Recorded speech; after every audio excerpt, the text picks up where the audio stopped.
Bismillahirrahmanirrahim. Assalamualaikum warahmatullahi wabarakatuh.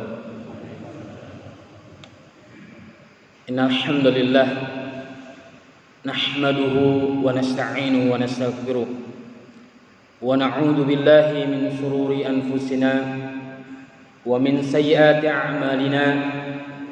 May yahdihillahu fala mudilla lahu wa may yudlil fala hadiya lahu. أشهد أن لا إله إلا الله وحده لا شريك له وأشهد أن محمدا عبده ورسوله. يا أيها الذين آمنوا اتقوا الله حق تقاته ولا تموتن إلا وأنتم مسلمون. وقال رسولنا ونبينا محمد صلى الله عليه وسلم: فإن أصدق حديث كتاب الله وخير هدى محمد صلى الله عليه وسلم وشر الأمور محدثاتها وكل محدثة بدعة فإن كل بدعة ضلالة وكل ضلالة في النار. نصلي ونسلم ونبارك على نبينا محمد وعلى آله وأصحابه ومن تبعهم بإحسان إلى يوم الدين. أما بعد. Jamaah kaum muslimin, jamaah Masjid Jami' Ar-Rayyan rahimani rahimakumullah. Kita bersyukur pada Allah Subhanahu wa taala pada kesempatan yang mulia ini atas segala nikmat karunia yang Allah Subhanahu wa taala telah anugerahkan kepada kita, sehingga kita mampu menjalankan apa yang Allah taala perintahkan kepada kita selaku hamba-hambanya. Salah satu di antara ketaatan dan ibadah yang kita mampu melaksanakan pada hari ini adalah salat maghrib berjamaah. Dan kita berharap pada Allah Subhanahu wa taala dan berdoa agar ketaatan kita satu hari penuh ini menjadi ketaatan yang dapat menolong kita di akhirat kelak dan menjadi sebagai timbangan berat amalan soleh kita di akhirat kelak. Salawat serta salam semoga Allah Subhanahu wa taala curahkan kepada nabinya yang mulia Muhammad sallallahu alaihi wasallam, kepada keluarganya, sahabatnya, dan kepada umatnya yang istiqomah senantiasa menghidupkan sunnah-sunnah beliau serta mengamalkannya di dalam kehidupan mereka sehari-hari. Jamaah kaum muslimin azani Allah wa iyyakum. Kita kembali melanjutkan kajian rutin bulanan kita. Kita membahas satu kitab yang berjudul Kaifa Tanalu Mahabbatullah. Bagaimana caranya engkau dapat meraih, memperoleh kecintaan Allah Subhanahu wa taala. Kitab ini ditulis oleh Asy-Syaikh Abi Abdullah Faisal bin Abduhu Faiz Al-Hashiri, Qaid Al-Ashiri. Pada malam hari ini kita sudah sampai pada pembahasan amalan yang ke-9, yaitu al-ihsan, berbuat baik atau melakukan kebajikan. Allah Subhanahu wa taala dan nabinya yang mulia Muhammad sallallahu alaihi wasallam telah memerintahkan kita agar kita senantiasa selalu berbuat baik, berbuat kebajikan, Karena Allah Subhanahu wa taala akan mencintai orang-orang yang senantiasa melakukan kebajikan dan kebaikan. Dan perbuatan ihsan ini adalah perbuatan yang dapat melahirkan kecintaan Allah Subhanahu wa taala. Yang mana Allah Subhanahu wa taala akan mencintai para hamba-hambanya yang senantiasa melakukan kebajikan dan kebaikan. Sebagaimana Allah Subhanahu wa taala berfirman dalam surat Al-Baqarah ayat 195.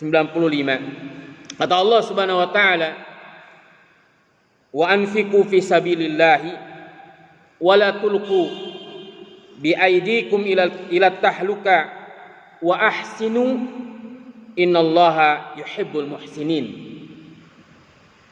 Kata Allah Subhanahu wa taala, dan infakkanlah harta bendamu di jalan Allah, dan janganlah kamu menjatuhkan dirimu sendiri ke dalam kebinasaan, dan berbuat baiklah dan berbuat ihsanlah. Sungguh Allah Subhanahu wa taala mencintai orang-orang yang senantiasa berbuat baik, senantiasa berbuat kebajikan. Maka agama kita yang mulia ini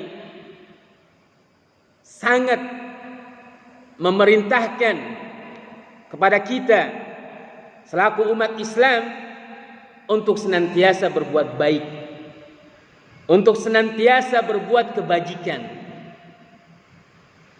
Allah Subhanahu wa taala di dalam surah An-Nahl ayat 90 kata Allah Subhanahu wa taala, "Innallaha ya'muru bil 'adl wal ihsan." Sesungguhnya Allah memerintahkan kamu untuk berlaku adil dan berbuat kebajikan, berbuat ihsan.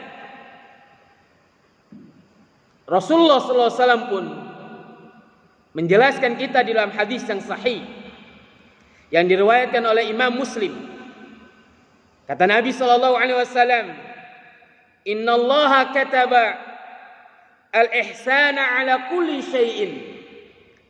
Sesungguhnya Allah Subhanahu wa taala telah mewajibkan perbuatan ihsan atau berbuat baik ala kulli syai'in, terhadap segala sesuatu. Fa idza qataltum fa ahsinul qitla. Apabila engkau membunuh,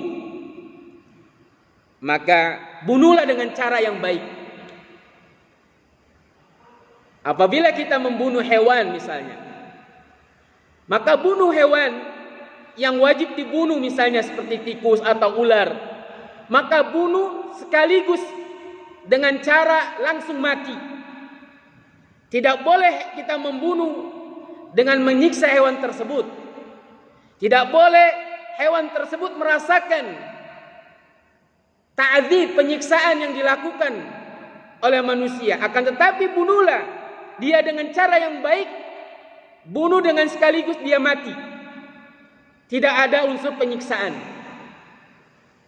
Demikian juga ketika seseorang melakukan kisos misalnya, atau negara melakukan kisos, maka lakukan kisos itu dengan cara yang baik.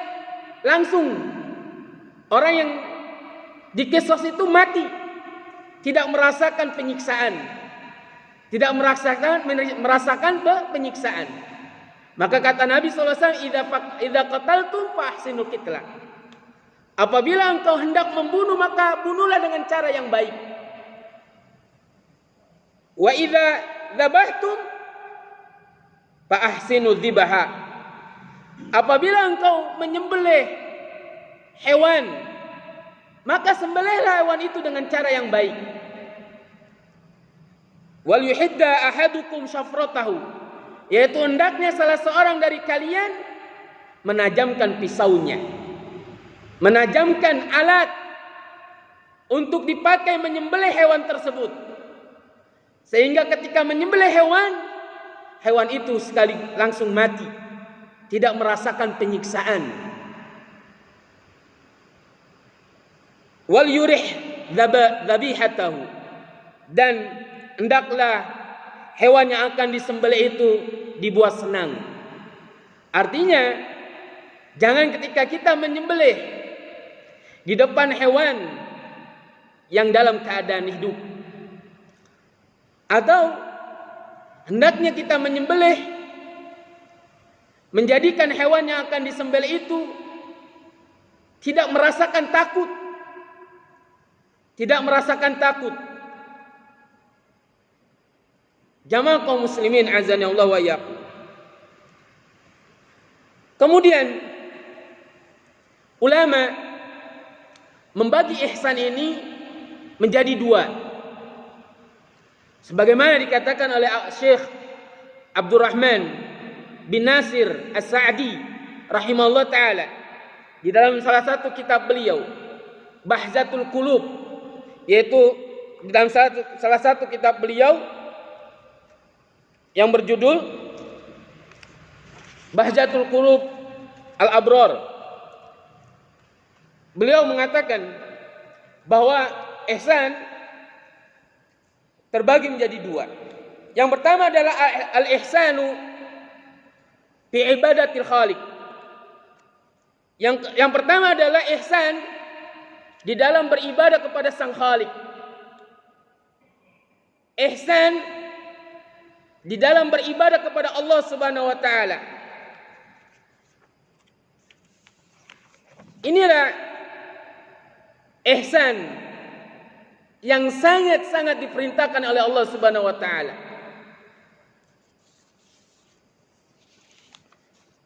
Kata Syekh Abdurrahman bin Nasir As-Sa'di rahimahullah taala, yang dimaksud dengan al-ihsan fi ibadatil khaliq, yaitu berbuat baik atau berbuat ihsan dalam beribadah kepada Allah Subhanahu wa taala, adalah al-jadu fil qiyami bi huquqillahi ala wajhin nus'i wa takmili laha, yaitu kesungguhan dalam melaksanakan hak-haknya Allah Subhanahu wa taala dan menyempurnakannya. Inilah ihsan yang Allah Subhanahu wa taala sangat perintahkan kepada kita. Kemudian Asy-Syaikh Abdullah Saleh Al-Fauzan hafizahullah taala, beliau pun pernah berkata di dalam salah satu kitab beliau, yaitu kitab Syarah Usul Ats-Tsalatsa, beliau mengatakan al-ihsanu bainal abdi wa baina rabbih huwa itqanuhu al-amal alladhi kallafahu Allah bihi bi an ya'tiya bihi sahihan khalisan liwajhi Allah azza wa jal. Ihsan antara seorang hamba dengan Rabb-nya adalah dia mengerjakan satu amalan dengan sempurna yang Allah Ta'ala telah perintahkan kepadanya. Dia mengerjakan amalan tersebut dengan cara yang benar, dan dia mengerjakannya karena mengharapkan pahala, mengharapkan wajah Allah Subhanahu wa Ta'ala.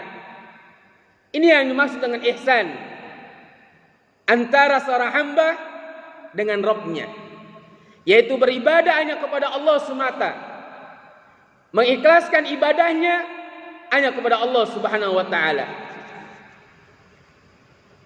Karena Allah Subhanahu wa Ta'ala memerintahkan kita untuk melakukan ibadah dengan mengikhlaskan ibadah tersebut hanya kepada Allah Subhanahu wa Ta'ala. Allah Subhanahu wa Ta'ala berfirman, di dalam surah Az-Zumar. Kata Allah Subhanahu wa taala, "Qul inni umirtu an a'budallaha mukhlishan lahuddin." Katakanlah, sesungguhnya aku diperintahkan agar menyembah Allah dengan memurnikan ketaatan kepadanya dalam menjalankan agama. Surat Az-Zumar ayat 11. Kemudian di dalam ayat 14-nya Allah Subhanahu wa taala pun berfirman, "Qulillaha a'budu mukhlishan lahuddini." Katakanlah, hanya Allah saja yang aku sembah dengan memurnikan ketaatan kepadanya dalam menjalankan agamaku. Dan tidaklah sebuah ibadah itu dikatakan sebagai ibadah kecuali ibadah itu disertai dengan mentauhidkan Allah. Kecuali ibadah tersebut disertai dengan mentauhidkan Allah, memurnikan ibadah itu hanya kepada Allah Subhanahu wa taala. Sebagaimana Syekh Muhammad bin Abdul Wahhab rahimahullah taala di dalam kitab Qawaidul Arba', beliau pernah berkata, kata beliau, "Fa'lam annal ibadata la tusamma ibadatun illa ma'at tauhid. Kama anna salata la tusamma salatun illa ma'at taharati." Fa'lam, ketahuilah bahwasannya sebuah ibadah itu tidak dikatakan dia itu adalah ibadah kecuali disertai dengan tauhid. Sebagaimana halnya salat, tidaklah itu dianggap salat atau tidak dikatakan salat illa ma'at taharah, kecuali dengan taharah, kecuali dibarengi dengan taharah, dengan berwudu. Karena Allah Subhanahu wa taala tidak menerima salat salah seorang hamba jika dia berhadas sampai dia berwudu. Bagaimana Nabi SAW bersabda, "Innallaha la yaqbalu salata ahadikum idza ahdatha hatta yatawaddaa." Sesungguhnya Allah Azza wa Jalla tidak menerima salat salah seorang kalian apabila dia berhadas sampai dia berwudu. Demikian Allah Subhanahu wa taala tidak akan menerima ibadah seorang hamba kecuali dibarengi dengan tauhid. Kecuali dibarengi dengan tauhid, mengesahkan Allah Subhanahu wa taala. Dia menjadikan ibadah itu hanya kepada Allah Subhanahu wa taala semata. Kemudian dilanjutkan oleh Syekh Muhammad bin Abdul Wahhab rahimahullah taala, "Wa idza dakhala syirku fil ibadati fasadat." Maka apabila sebuah kesyirikan dia masuk ke dalam ibadah, fasadat, maka ibadah itu akan menjadi rusak. Ibadah itu akan menjadi batal. Ibadah yang dilakukan oleh seorang hamba bila mana dicampur dengan kesyirikan, maka pahala yang ada di dalam ibadah tersebut lenyap, hilang. Kal hadasi idza dakhala fit taharati. Sebagaimana hadas apabila masuk ke dalam taharah, maka taharah tersebut menjadi batal. Anna syirka idza qalatal ibadata fa afsadaha atau afsadaha. Bahwasanya kesyirikan apabila mencampuri sebuah ibadah, maka kesyirikan itu akan merusak ibadah, akan melenyapkan pahala ibadah yang dilakukan oleh seorang hamba. Dan hamba tersebut tidak akan mendapatkan pahala sedikit pun dari Allah Subhanahu wa taala, dikarenakan telah rusak ibadahnya dengan sebab kesyirikan. Sebagaimana Allah Subhanahu wa taala berfirman dalam surah Az-Zumar ayat 65. Kata Allah Subhanahu wa taala, "Walaqad uhiya ilaika wa ilal ladzina min qablika la in asyrakta la yahbatanna 'amaluka wa la takunanna minal khasirin." Dan sesungguhnya telah diwahyukan kepadamu dan kepada nabi-nabi sebelummu, sungguh jika kamu mempersekutukan Allah, niscaya akan hapuslah amalanmu dan tentulah kamu termasuk orang-orang yang merugi. Kemudian di dalam surat yang lain, surat Al-An'am ayat 88, Dzalika hudallahi yahdi bihi man yasha min ibadihi walau asyraku lahabita anhum ma kanu ya'malun. Itulah petunjuk Allah. Dengannya dia memberi petunjuk kepada siapa yang dikehendakinya di antara hamba-hambanya. Sekiranya mereka mempersekutukan Allah, pasti lenyaplah dari mereka amalan yang telah mereka kerjakan. Karena ibadah itu akan diterima oleh Allah Subhanahu wa taala bila mana ibadah itu hanya diperuntukkan kepada Allah Subhanahu wa taala semata. Dan selain itu, ibadah yang dilakukan oleh seorang hamba sesuai dengan tuntunan Rasulullah sallallahu alaihi wasallam.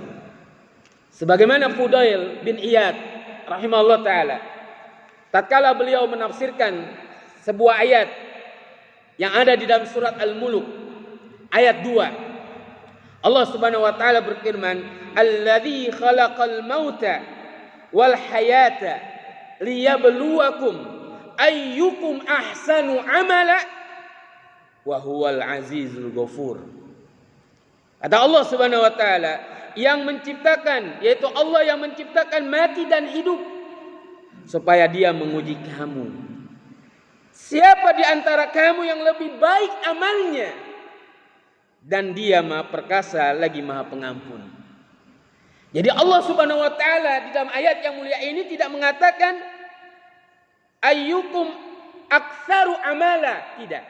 Siapakah di antara kalian yang paling banyak amalannya? Tidak.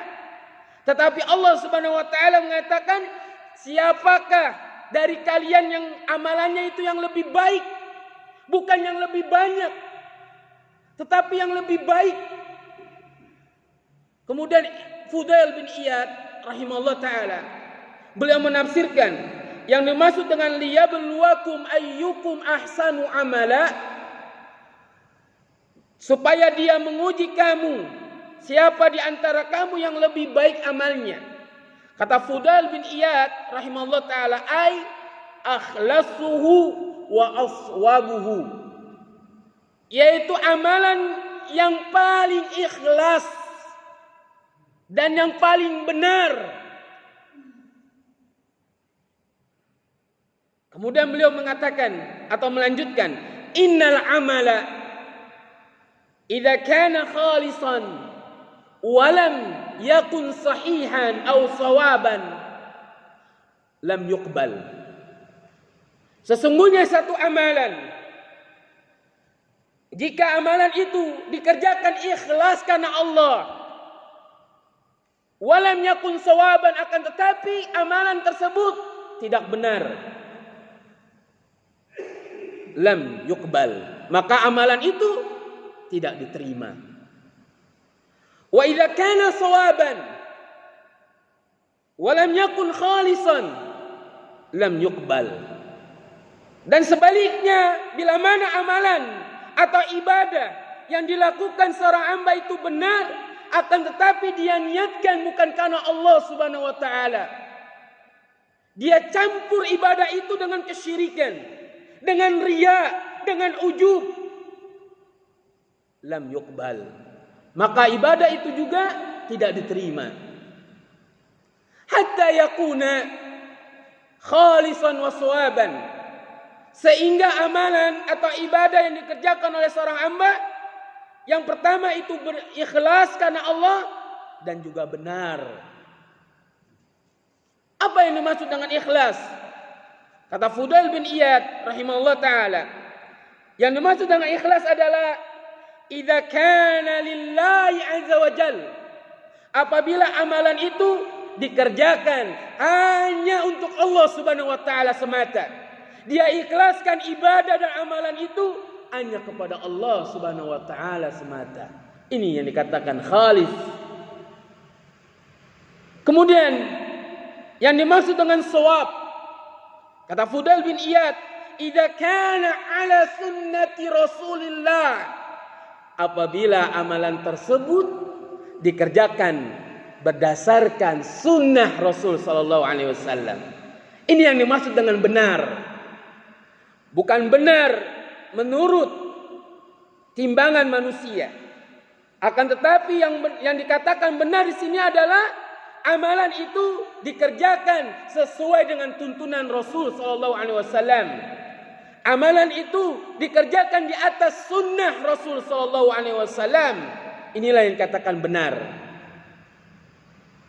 Sebagaimana Allah Ta'ala berfirman dalam surat Al-Kahfi, di dalam akhir surat Al-Kahfi ayat 110. Apa kata Allah Subhanahu wa taala? Kata Allah Subhanahu wa taala, "Faman kana yarju liqa'a rabbih." Barang siapa yang berkeinginan, yang mengharapkan pertemuan, perjumpaan dengan Rabb-Nya, dengan Tuhannya, yaitu Allah Subhanahu wa taala. Yang pertama kata Allah Subhanahu wa taala, "Falyamal 'amalan shalihan." Maka hendaknya dia beramal dengan amalan saleh. Para ulama mengatakan, yang dikatakan amalan saleh adalah amalan yang dikerjakan benar sesuai dengan tuntunan Rasul sallallahu alaihi wasallam. Yang dikerjakan di atas sunnah Rasul sallallahu alaihi wasallam. Ini yang dikatakan amal saleh. Kemudian yang kedua, wala yusyrik bi ibadati rabbih ahada. Dan dia melakukan amalan tersebut tidak mempersekutukan seorang pun ketika dia melakukan ibadah, ketika dia melakukan amalan. Dia tidak melakukan syirik kepada Tuhannya, tidak mempersekutukan Allah Subhanahu wa taala. Artinya dia beribadah hanya kepada Allah. Dia memurnikan niatnya karena Allah Subhanahu wa taala. Kemudian jamaah kaum muslimin, azanillahu wa iyyakum. Kemudian ihsan yang kedua adalah ihsan di dalam menunaikan hak-haknya hamba atau hak-haknya manusia, yaitu al-ihsan fi huquqil khalqi atau al-ihsan bainal abdi wa bainan nas, yaitu ihsan antara seorang hamba dengan saudaranya sesama manusia. Sebagaimana Allah Ta'ala di dalam surat An-Nisa ayat 36. Allah Ta'ala dalam ayat ini yang mulia, di dalam ayat yang mulia ini Allah Ta'ala memerintahkan kita dua hal. Yang pertama, agar kita memenuhi haknya Allah Subhanahu wa taala. Apa haknya Allah Subhanahu wa taala? Kata Allah Subhanahu wa taala, wa'budullaha wa la tusyriku bihi syai'an. Ini haknya Allah. Hendaknya kalian beribadah kepada Allah, menyembah Allah, wala tusyriku bihi syai'an. Jangan kalian atau jangan engkau mempersekutukan Allah. Ini haknya Allah yang wajib bagi setiap hamba memenuhinya. Allah punya hak, Pak, pada kita. Sebagaimana Mu'adz bin Jabal radhiyallahu anhu, tatkala ditanya oleh Rasulullah sallallahu alaihi wasallam, "Ya Mu'adz, wahai Mu'adz, atadri haqqallahi 'alal ibad?" Wahai Mu'adz, apakah engkau tahu apa sih haknya Allah atas hamba-hambanya? Kemudian wa ma haqqul ibadi 'ala Allah, dan apa haknya hamba-hamba itu atas Allah? Mu'adz bin Jabal radhiyallahu anhu tidak mengetahui jawabannya. Beliau mengatakan Allahu wa rasuluhu a'lam. Allah dan Rasulnya yang maha mengetahui. Kemudian dijawab oleh Rasulullah SAW. Dijawab oleh Rasulullah SAW. Haknya Allah atas hamba-hambanya adalah an ya'budullaha wa la yusyriku bihi syai'an. Haknya Allah atas hamba-hambanya adalah agar mereka, yaitu para hamba, beribadah kepada Allah, menyembah Allah, wa la yusyriku bihi syai'an, dan mereka tidak melakukan sekutu atau tidak mempersekutukan Allah dengan sesuatu apapun. Ini haknya Allah yang wajib kita tunaikan. Sebagaimana dalam surat An-Nisa ini, yaitu surat An-Nisa ayat 36, Allah Ta'ala mengatakan wa'budullaha wa la tusyriku bihi syai'an. Ibadahilah Allah dan janganlah kalian mempersekutukannya dengan sesuatu apapun. Kemudian ketika Allah Subhanahu wa taala memerintahkan kita agar kita memenuhi haknya Allah, yaitu hanya beribadah kepada Allah dan meninggalkan segala bentuk kesyirikan, Allah Subhanahu wa taala pun memerintahkan kita agar kita menunaikan hak-hak sesama kita, hak-hak manusia. Apa itu? Kata Allah Subhanahu wa taala, wa bil walidaini ihsana wa bidzil qurba wal yatama wal masakin wal jari dzil qurba wal jaril junubi was sahibi bil jambi wa ibnis sabili wa ma malakat aymanukum innallaha la yuhibbu man kana mukhtalan fakhura. Ini hak manusia yang wajib kita tunaikan, atau wajib bagi kita berbuat ihsan kepada mereka. Yang pertama adalah berbuat ihsan kepada kedua orang tua. Ini urutan ihsan yang benar dan betul yang dijelaskan oleh Allah Subhanahu wa taala. Urutan yang pertama, ihsan kepada manusia adalah ihsan kepada kedua orang tua kita. Kepada ibu dan bapak kita. Sebagaimana di dalam firman-Nya yang lain, Allah Subhanahu wa taala berfirman dalam surah Al-Isra ayat 23, kata Allah Subhanahu wa taala, "Wa qada rabbuka alla ta'budu illa iyyahu wa bil walidaini ihsana." Sama di dalam ayat ini pun Allah menggandengkan antara hak Allah dengan hak manusia. Agar kita menunaikan hak Allah, yaitu agar kita hanya beribadah kepada Allah, kemudian kita diperintahkan untuk menunaikan hak manusia. Dan pertama manusia yang wajib kita penuhi haknya, yaitu kedua orang tua kita, ibu dan bapak kita. Ini. Maka wajib bagi kita berlaku ihsan kepada kedua orang tua kita, yaitu dengan cara kita berbakti kepadanya. Kemudian kita berbicara di hadapan mereka dengan apa? Dengan keadaan penuh hormat. Kemudian kita bercakap dengan lemah lembut. Kemudian melakukan atau mengerjakan apa yang diperintahkan oleh keduanya. Selama perintah tersebut bukan untuk melakukan kemaksiatan kepada Allah Subhanahu wa taala. Maka wajib bagi kita untuk melakukan atau mengerjakan perintahnya. Kemudian wajib bagi kita menjauhi apa yang keduanya larang. Kemudian wajib bagi kita untuk menghormati orang-orang yang memiliki hubungan dengan kedua orang tua kita, atau menyambung silaturahmi pada teman-teman kedua orang tua kita. Dan juga wajib bagi kita untuk menafkahkan mereka berdua. Jikalau kita memang mampu, kita punya kelebihan harta, Setelah kita menafkahkan keluarga kita, maka hendaknya pertama kali kita nafkahkan kedua orang tua kita. Jamaah kaum muslimin azanillah wa iyyakum. Banyak sekali dalam hadis Rasulullah SAW menjelaskan kepada kita tentang keutamaan birrul walidain, keutamaan berbakti kepada kedua orang tua. Salah satu di antaranya, Nabi SAW pernah bersabda dalam hadis yang diriwayatkan oleh Anas bin Malik radhiyallahu anhu, dari hadis Imam Ahmad atau diriwayatkan oleh Imam Ahmad dan disahihkan oleh Syekh Shu'aib Al-Arnaud rahimahullah ta'ala. Beliau mengatakan bahwa hadis ini sahih.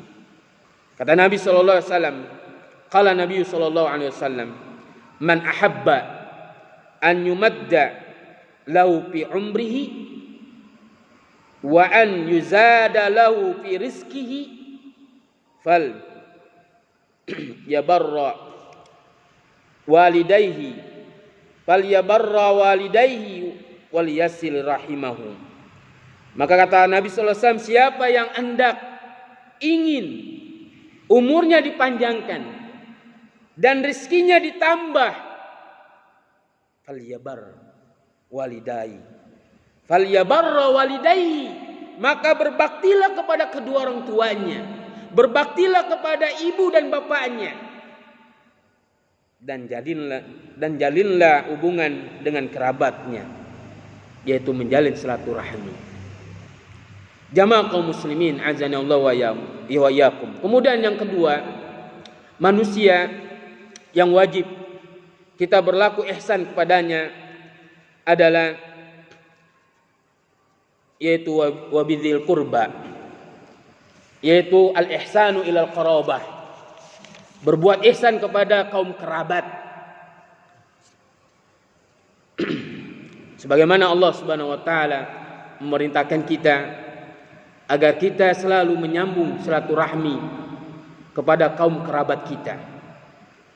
Dalam surat An-Nisa ayat pertama Allah Ta'ala mengatakan, ya ayyuhalladzina amanu, ya ayyuhan nas, wahai manusia, ittaqu rabbakumul ladzi khalaqakum min nafsin wahidah wa khalaqa minha zawjaha wa batha minhuma rijalan katsiran wa nisaa wattaqullaha alladzi tasaaluna bihi wal arham innallaha kana 'alaikum raqiba. Kata Allah Subhanahu wa taala, ya ayyuhan nas, hai sekalian manusia, bertakwalah engkau kepada Tuhanmu yang telah menciptakan engkau dari diri yang satu, yaitu Adam, dan Allah Subhanahu wa taala menciptakan pasangannya, istrinya, yaitu Hawa, dari dirinya, dan daripada keduanya Allah Subhanahu wa taala memperkembangbiakan laki-laki dan perempuan yang banyak. Bertakwalah kepada Allah yang dengan menggunakan namanya kamu saling meminta satu sama lain, dan peliharalah hubungan silaturahim. Sesungguhnya Allah selalu menjaga dan mengawasimu. Hendaknya kita berbuat ihsan kepada kaum kerabat kita, yaitu hendaknya kita berbuat ihsan baik berupa perkataan dan perbuatan, dan menyambung silaturahmi kepada mereka, baik kerabat yang dekat maupun kerabat yang jauh. Karena Nabi SAW mengancam seorang hamba, dia tidak akan masuk ke dalam surga bila mana hamba tersebut memutus hubungan silaturahim. Kata Nabi SAW, la yadkhulul jannata, tidak akan masuk ke dalam surga qati'ur rahim atau qati'ur rahim, yaitu orang yang memutus hubungan silaturahmi. Kemudian yang berikutnya adalah al-ihsanu ilal yatamah, yaitu berbuat ihsan kepada anak-anak yatim. Ini urutan yang ketiga. Berbuat ihsan kepada anak-anak yatim. Udah Isa ya Pak? Isa 2 menit lagi. Adzan dulu ya. Yang ketiga adalah al-ihsanu ilal yatamah, yaitu berbuat ihsan kepada anak-anak yatim. Yang dikatakan yatim adalah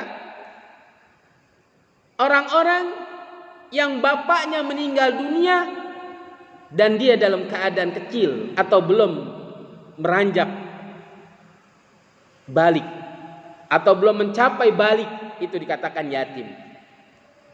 Yaitu alladzi qad mata abuhu wa huwa lam yablugh, yaitu orang yang bapaknya meninggal dunia wa huwa lam yablugh, dan dia itu belum balik. Itu yang dikatakan yatim. Dan wajib bagi kita untuk memperhatikan anak-anak yatim.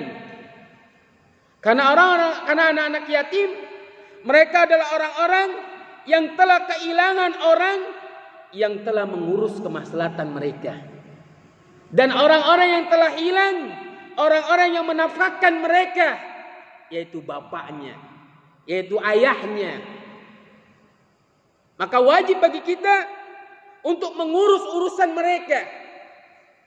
Dan mengurus urusan anak yatim adalah baik dan dipuji oleh Allah Subhanahu wa taala.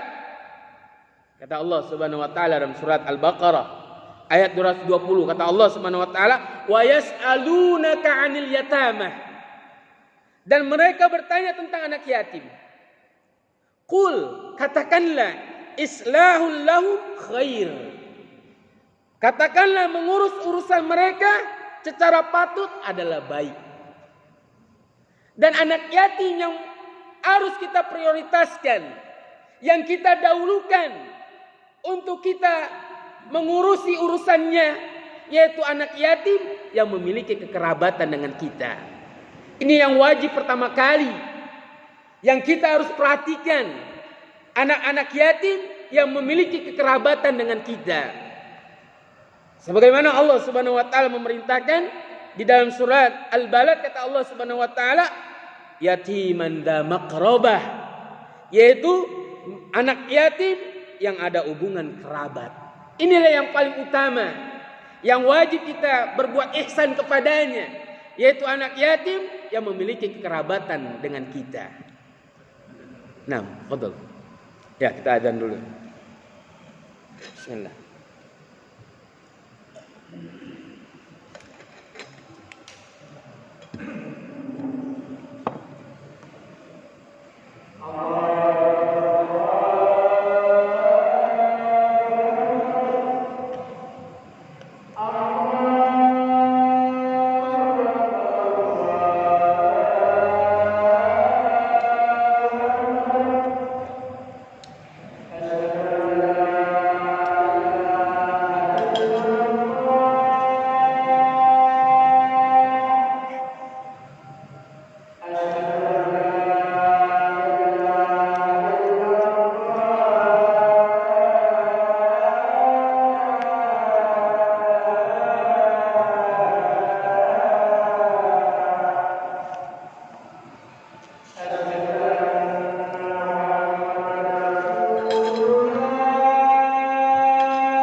Baik, kita lanjutkan.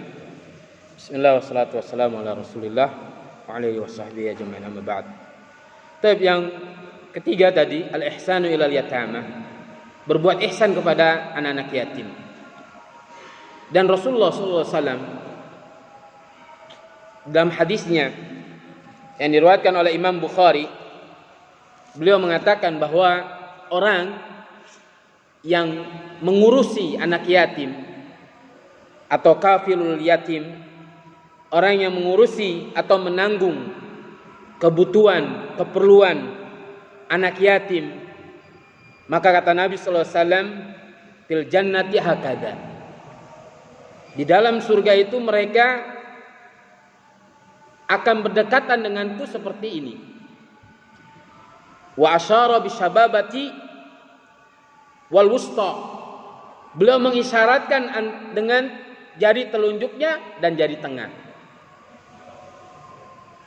yaitu kafilul yatim fil jannati hakada, yaitu orang yang menanggung anak-anak yatim nanti di dalam surga seperti ini, sangat dekat dengan Rasulullah sallallahu alaihi wasallam, dan kedudukannya itu akan bersama Rasulullah sallallahu alaihi wasallam. Nah, maka inilah urutan yang ketiga, ihsan kepada sama manusia, yaitu ihsan kepada anak-anak yatim. Kemudian yang keempat adalah al-ihsanu ilal masakin, yaitu berbuat ihsan kepada orang-orang miskin. Para ulama mengatakan, yang dikatakan orang miskin adalah mereka itu adalah al-muhawiju min dzawil hajatil ladzina la yajiduna ma yaqumu bikafayatihim. Yang dimaksud dengan orang-orang miskin adalah yaitu orang-orang yang mereka membutuhkan bantuan atau uluran tangan karena tidak mendapatkan apa yang dapat mencukupi kebutuhan hidup mereka. Akan tetapi orang miskin ini bukan orang-orang yang meminta-minta, bukan. Dia tidak mencukupi kebutuhannya, bukan lantas dia meminta-minta kepada orang lain, tidak. Karena di dalam Islam haram hukumnya meminta-minta. Akan tetapi orang miskin, kata Nabi sallallahu alaihi wasallam, adalah laisal miskinu. Di dalam hadis yang diriwayatkan oleh Imam Bukhari dan Imam Muslim dari sahabat Nabi sallallahu alaihi wasallam Abu Hurairah radhiyallahu anhu, Nabi sallallahu alaihi wasallam pernah bersabda, laisal miskinu bihadza tawafi alladhi yatufu 'alan nas fatarudduhu al-luqmatu wa luqmatani wa tamratu wa tamratani. Qalu faman al-miskinu ya Rasulullah? Qala alladhi la yajidu ghinan yughnihi wa la yuftanu lahu wa yutasaddaqu alaihi wa la yas'alun nasa syai'an. Yang dikatakan miskin, kata Nabi sallallahu alaihi wasallam, orang miskin itu bukanlah orang yang suka berkeliling-keliling. Dia meminta-minta kepada orang lain, lalu ia pergi setelah diberi satu suap atau dua suap makanan, atau satu butir kurma atau dua butir kurma. Kemudian para sahabat bertanya, kalau begitu siapa itu orang-orang miskin ya Rasulullah? Siapa yang dikatakan orang-orang miskin? Nabi sallallahu alaihi wasallam mengatakan, yang dikatakan orang miskin adalah orang yang tidak mendapatkan kecukupan, yang menjamin kehidupannya dan keadaannya tidak dikenal, sehingga ia sulit untuk diberi sedekah dan ia tidak pernah meminta-minta sesuatu pun dari orang lain. Ini yang dikatakan miskin. Dia tidak memiliki kecukupan di dalam memenuhi kebutuhan hidupnya, akan tetapi mereka menjaga kehormatannya dengan tidak meminta-minta kepada orang lain. Karena meminta-minta, para ulama sepakat hukumnya adalah haram. Meminta-minta kepada manusia atau mengemis Di dalam Islam ini hukumnya adalah haram. Dan bahkan Nabi sallallahu alaihi wasallam mengancam orang yang minta-minta nanti di akhirat mereka akan dihadapkan di akhirat kelak mukanya tanpa daging atau tanpa berwujud wajahnya. Ini ancaman yang keras dari Nabi sallallahu alaihi wasallam. Kemudian jamaah kaum muslimin, azani Allah wa iyyakum. Yang kelima, kita percepat ya karena waktu ini. Yang kelima adalah al-ihsanu ila jari dzil qurba wa jaril junub, yaitu berbuat baik kepada tetangga terdekat dan tetangga yang jauh. Yaitu wal jari dzil qurba wa jaril junub. Para ulama mereka menafsirkan makna al-jari dzil qurba dan jari al-junub ini berbeda-beda maknanya. Sebagaimana dijelaskan oleh Imam Ibnu Katsir rahimahullah taala di dalam tafsir beliau.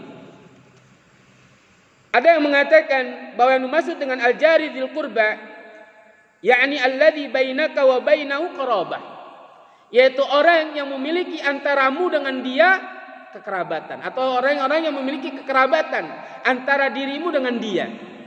Ini al-jari dzil qurba. Sebagaimana hal ini dikatakan oleh Ibnu Abbas radhiyallahu anhuma. Kemudian yang dimaksud dengan al-jaril junub adalah alladzi laisa bainaka wa bainahu qarabah. Orang-orang yang tidak memiliki kekerabatan antaramu dengan dia. Tidak ada hubungan kekerabatan. Itu dimaksud dengan al-jaril junub, tetangga jauh. Kemudian ada yang mengatakan bahwa yang dimaksud dengan al-jaril dzil qurba adalah al-jarul muslim, yaitu tetangga muslim, tetangga yang seiman. Kemudian yang dimaksud dengan al-jaril junub adalah al-yahudi wan nasrani, yaitu orang-orang Yahudi dan orang Nasrani. Hal ini sebagaimana dikatakan oleh Abu Ishaq. Kemudian juga ada yang mengatakan yang dimaksud dengan al-jaril dzil qurba adalah al-mar'ah, yaitu istri. Istri. Kemudian yang dimaksud dengan al-jarul junub adalah ar-rafiq fis safar, yaitu teman dalam perjalanan atau dalam safar. Jadi di antara mereka memaknai kata al-jaril dzil qurba dengan al-jaril junub ini berbeda-beda maknanya. Kemudian yang keenam yaitu al-ihsan ila sahibil bil jambi, yaitu berbuat ihsan kepada as-sahibul bil jambi, yaitu teman sejawat. Ini pun sama. Di antara para ulama berbeda pendapat dalam memaknai as-sahibul bil jambi. Yang pertama, menurut pendapat Ali dan Ibnu Mas'ud, yang dimaksud dengan as-sahibul bil jambi adalah al-mar'atu, yaitu istri. Karena di dalam agama ini Allah Subhanahu Nabi sallallahu alaihi wasallam sangat mengancam kepada umatnya yang mereka menyia-nyiakan orang-orang yang menjadi tanggung jawabnya dia dan merupakan bagian dari dosa. Kata Nabi sallallahu alaihi wasallam di dalam hadis yang diriwayatkan oleh Imam Abu Daud, kata beliau, kafa bil mar'i itsman an yudayyi'a man yafut. Cukuplah seseorang itu dikatakan berdosa jika ia menyia-nyiakan, meremehkan orang yang di bawah tanggung jawabnya dia. Di dalam riwayat Imam Ahmad dikatakan man ya'ul, dengan lafaz yang berbeda, man ya'ul, yaitu orang yang menjadi tanggung jawabnya dia, baik itu istri atau anak-anak kita. Sangat berdosa ketika kita meremehkan mereka, menyia-nyiakan mereka, tidak bertanggung jawab kepada mereka. Kemudian ada yang menafsirkan yang dimaksud dengan as-sahibul bil jambi adalah ad-dhaif, yaitu tamu. Sebagaimana dikatakan oleh Ibnu Abbas radhiyallahu anhuma di dalam tafsir Ibnu Katsir, beliau mengatakan yang dimaksud dengan as-sahibul bil jambi adalah ad-dhaif, yaitu tamu. Karena Nabi SAW memerintahkan kita untuk menghormati tamu dan tetangga. Dan beliau mengatakan, man kana yu'minu billahi wal yaumil akhir, barang siapa yang beriman kepada Allah dan hari akhir, falyaqul khairan, maka hendaknya dia berkata yang baik, aw liyasmut, atau dia diam. Kemudian wa man kana yu'minu billahi wal yaumil akhir, barang siapa yang beriman kepada Allah dan hari akhir, falyukrim jarahu, maka hormatilah tetangganya. Imam Ibnu Katsir rahimahullah taala membawakan hadis yang berkaitan dengan berbaik kepada tetangga, kalau tidak salah lebih dari 10 di dalam tafsir Ibnu Katsir. Beliau membawakan hadis-hadis yang berkaitan dengan wajibnya berbaik terhadap tetangga, berbuat baik kepada tetangga. Karena Nabi SAW mengancam tidak akan masuk surga yang dia menyakiti tetangganya. Bahkan Jibril alaihissalam mewasiatkan Nabi SAW, bahkan tetangga itu orang yang seakan-akan bagian dari orang yang mendapatkan waris. Saking pentingnya ihsan kepada tetangga. Dan juga kepada tamu, fal yukrim dhaifahu, maka hendaknya dia menghormati tamunya. Hadis riwayat Bukhari dan Muslim. Kemudian yang ketujuh, yaitu al-ihsanu ila ibni sabil, yaitu berbuat ihsan kepada ibnu sabil. Yang dimaksud dengan ibnu sabil kata para ulama adalah seorang musafir yang melewati suatu negara atau satu kota, sedangkan ia tidak memiliki suatu bekal untuk melakukan atau melanjutkan perjalanannya. Ini dikatakan ibnu sabil. Dan orang ini adalah orang yang salah satu orang yang mendapatkan zakat atau sedekah, ibnu sabil. Orang yang melakukan perjalanan, dia memiliki perbekalan itu sudah habis dan tidak lagi ada perbekalan yang lain, sehingga dia tidak dapat kembali melakukan perjalanannya. Dan ini wajib untuk kita bantu. Meskipun dia orang kaya. Ketika orang kaya itu melakukan perjalanan atau safar dan dia tidak lagi mempunyai suatu bekal untuk melakukan safarnya atau perjalanannya, maka wajib untuk dibantu. Kata Nabi SAW dalam hadis yang diriwayatkan oleh Abu Daud dari sahabat Nabi SAW, yaitu Abu Sa'id Al-Khudri radhiyallahu anhu, kata Nabi SAW, la tahillu sadaqah li ghaniyin illa fisabilillah wa bnis sabil au jari fakirin fayuhda laka au yad'uka. Zakat itu tidak halal bagi orang yang kaya. Jadi zakat itu tidak halal bagi orang-orang kaya, kecuali, kata Nabi, kecuali bagi yang sedang berjuang di jalan Allah dan yang sedang menjadi ibnu sabil. Kecuali orang kaya ini melakukan fisabilillah atau berjuang di jalan Allah, atau dia melakukan ibnu sabil atau sebagai ibnu sabil yang habis perbekalannya dan tidak bisa lagi melanjutkan perjalanan atau safarnya, atau tetangga yang fakir lalu ia menghadiahkannya kepadamu atau mengundangmu kepada jamuannya. Kemudian yang kedelapan, al-ihsanu ila aymanikum, yaitu berbuat baik atau berbuat ihsan kepada budak-budak sahaya.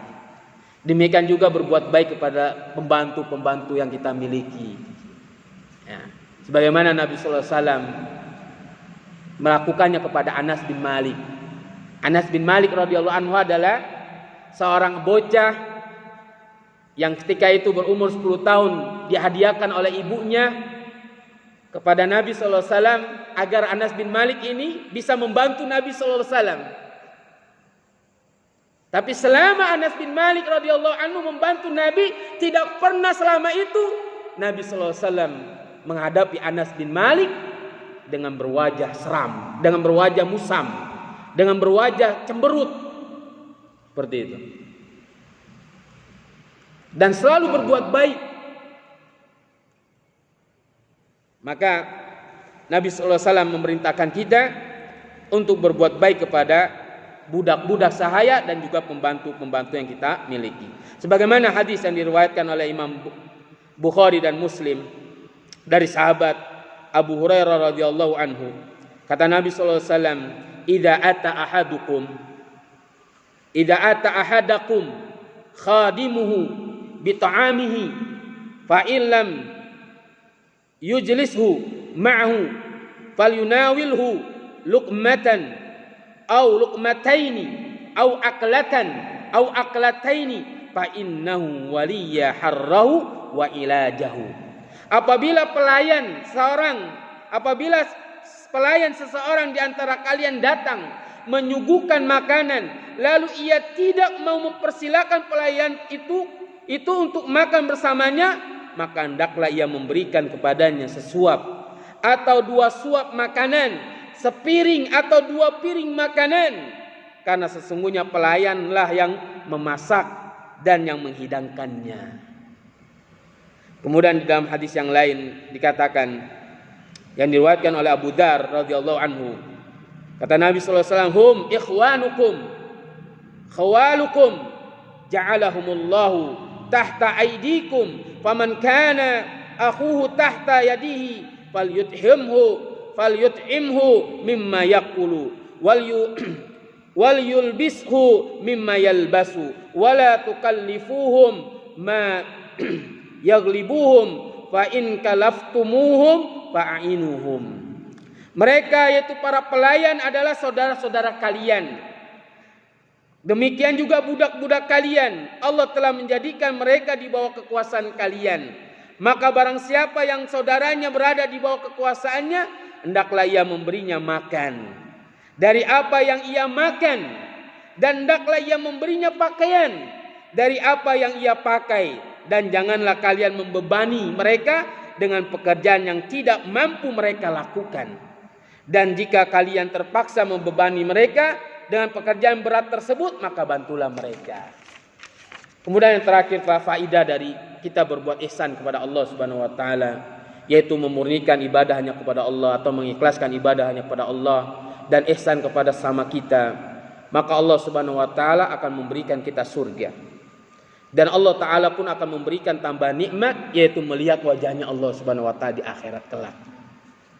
Sebagaimana dalam surat Yunus ayat 26, kata Allah Subhanahu wa Ta'ala, "Lilladzina ahsanul husna wa ziyadah." Bagi mereka orang-orang yang berbuat ihsan. Asy-Syaikh Abdurrahman bin Nasir As-Sa'di rahimahullah ta'ala di dalam ayat yang mulia ini yang dimaksud dengan lilladzina ahsanu, orang-orang yang melakukan perbuatan ihsan, yang pertama adalah mereka berbuat ihsan di dalam beribadah kepada Sang Khalik, di dalam beribadah kepada Allah Subhanahu wa taala, yaitu mengesahkan ibadahnya hanya kepada Allah, mengikhlaskan ibadahnya hanya kepada Allah Subhanahu wa taala. Kemudian mereka yang melakukan ihsan kepada sesama manusia. Jadi mereka baik ablum minallah dan juga baik ablum minan nas. Apa yang Allah Ta'ala akan berikan? Al-husna, yaitu al-jannah, surga. Surga. Kemudian waziyadah, dan Allah Subhanahu wa taala pun akan menambahkan nikmatnya berupa an-nazar ila wajhillahil karim, yaitu melihat wajah Allah Subhanahu wa taala yang mulia di akhirat kelak. Jadi kalau kita ingin masuk surga, 2, berbuat ihsan kepada Allah dengan mengikhlaskan ibadah itu hanya kepada Allah, mentauhidkan Allah Subhanahu wa taala, dan juga yang kedua adalah apa? Berbuat ihsan kepada sesama manusia, terutama kepada kedua orang tua kita. Seperti itu. Jemaah kaum muslimin azanallahu wa iyyakum. Demikian kajian yang saya dapat sampaikan pada malam hari ini. Semoga bermanfaat bagi saya pribadi dan bagi antum sekalian jamaah yang Allah taala muliakan. Lebih dan kurangnya saya mohon maaf. Jika ada yang benar datangnya dari Allah Subhanahu wa taala, jika ada yang salah datangnya dari saya pribadi. Wallahu taala alam bissawab. Subhanakallahumma wa bihamdika asyhadu an la ilaha illa anta wa astaghfiruka wa atubu ilaik. Assalamualaikum warahmatullahi wabarakatuh.